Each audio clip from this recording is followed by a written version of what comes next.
আসলে যা দেখতেছি আমরা সেভাবে ঘরে বসে থাকা যায় না। আমাদের যতগুলো চিৎকার শুনি তখন আমাদের প্রত্যেকের কান্না পায়। আমি জানি না কোন বিবেকে গিয়ে পুলিশগুলো এভাবে গুলি করে আমাদের ভাই বোনদের মারছে। আমরা নিজেরা যাদের বিবেক বোধ আছে তারা কখনো এসব মেনে নিতে পারবে না, তাই আমি আজকে রাজপথে আসছি।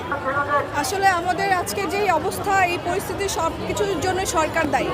সরকার যদি তার ক্ষমতা ঠিকভাবে ব্যবহার করতে তাহলে আজকে আমাদের এই আন্দোলনে এসে দাঁড়াতে হতো না এবং আমাকে এই ব্যানার নিয়ে দাঁড়াতে হতো না যে সরকারের পদত্যাগ চাই। সরকার তার ক্ষমতার অপব্যবহার করে আজকে আমাদেরকে এই রাস্তায় দাঁড় করিয়েছে। তো এই জন্য আমি সরকার পদত্যাগ চাই। আর যত আমাদের ভাই বোনরা মারা গিয়েছে সব কিছু তার নির্দেশেই হয়েছে। তারা একটা ন্যায্য দাবি করেছিল, সেই ন্যায্য দাবি যদি সে সঠিক সময় পালন করতো বা সেটা মেনে নিত তাহলে আজকে আমাদের এই ভাই বোনরা মারা যেত না, আজকে আমাদের এই রাস্তায় মিছিলে দাঁড়াতে হতো না এবং আমাকেও এই কথাটা বলতে হতো না। সরকার তার ক্ষমতা সঠিকভাবে ব্যবহার করতে পারে নাই। আমরা এরকম কোনো সরকার চাই না যে আমাদেরকে এভাবে মারার নির্দেশ দিবে। আমরা এরকম কোনো সরকার চাই না। আমরা এখনো কোনো স্বাধীন নাগরিক না। স্বাধীনতা এসেছিল 1971 সালে, সেটা শুধু শেখ পরিবারের জন্য, আমাদের জন্য না। আমরা এখনো বাক স্বাধীনতা পাইনি, আমরা এখনো সঠিকভাবে কথা বলতে পারি না। আমরা এখনো অবশ্যই যতদিন না পর্যন্ত সরকার পদত্যাগ করবে ততদিন পর্যন্ত আমরা এই আন্দোলন চালিয়ে যাব। আমার দাবি একটাই, আমি সরকার পদত্যাগ চাই। আমি কোনো 9 দফা দাবিও কোনো বিচার চাই না। আমি কার কাছে বিচার দিব? আসলে সরকার যেখানে নিজেই মারা নির্দেশ দেয় তার কাছে বিচার দিয়ে তো লাভ নাই, সে কখনো সঠিক বিচার করবে না।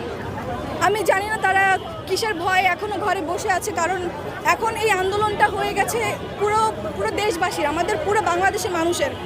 আমি সবাইকে আহ্বান জানাচ্ছি যে সবাই ঘর থেকে নেমে আসুন।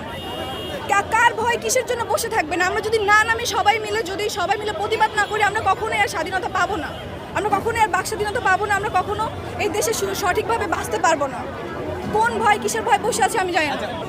আমি আসলে আমি কোনো দল করি না, আমি কোনো কিছুর মধ্যে নাই, আমি কোনো রাজনীতিক কোনো কিছুর মধ্যেই নাই। আমি একজন সাধারণ স্টুডেন্ট এবং আমি একজন ক্ষুদ্র আর্টিস্ট।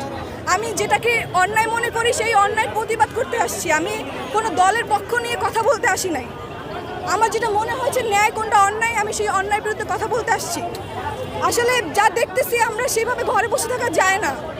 আমাদের যতগুলো চিৎকার শুনি তখন আমাদের প্রত্যেকের কান্না পায়। আমি জানি না কোন বিবেকে গিয়ে পুলিশগুলো এভাবে গুলি করে আমাদের ভাই বোনদের মারছে।